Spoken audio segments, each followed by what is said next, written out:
You want to be an interior designer without necessarily getting a degree? Let's talk about it. In today's Train Your Eye exercise, we're going to talk all about specs. If you're new here, my name is Shira. I created Degreeless Design to help you not struggle to start your interior design career the way I did 10 years ago when I started my national commercial interior design firm. So many of you ask me how I get started, and I'm not going to give you the whole story now, but I am going to use one of my first jobs as our Train Your Eye exercise in identifying the specs, where I help you train your eyes and your brain to think and see like an interior designer without having to learn the hard way. This is a close-up view of one of the first projects I ever did. How did I get this first project? I had no degree, no experience, no portfolio. I made mood boards, uploaded them to Thumbtack, where you can bid on different jobs and where customers or potential clients can see what you have or see your bid and decide if they want to go for you. I lost money on these first jobs. I recommend doing that if you can in the beginning because it gave me the opportunity to have the experience and to build my portfolio. I charged $450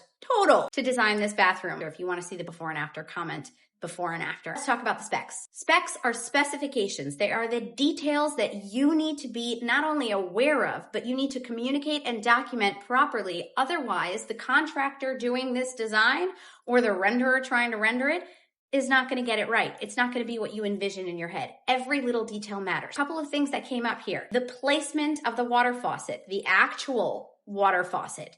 There's decisions here. Did we go with one that went in the counter or on the wall? We did it on the wall. Where was the placement of it? The height of it.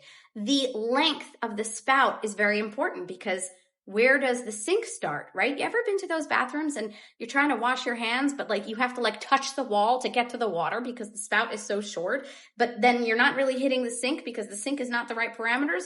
All really important. This is an undermount sink, not an overmount sink. That is a detail. This was a custom-made vanity. It went from wall to wall, made out of reclaimed wood. The type of wood, the width of the wood panels, the depth of the vanity, the placement of the sink, where the plumbing was, the distance from the wall that the sink started, the width, the thickness of the top here, all of these things are specs that I had to consider. Keep in mind, the tiles were a certain size. They happened to have been large. They were freaking gorgeous. So they were a certain size, and that size had to have a layout that I dictated, but not just that.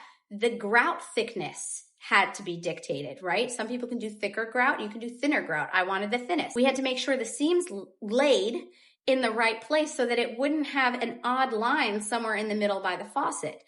And then we had lighting, and then we had height, and then we had where did the tiles start and finish. These tiles went from ceiling all the way wrapping to the floor, but not on the sides. There we did textured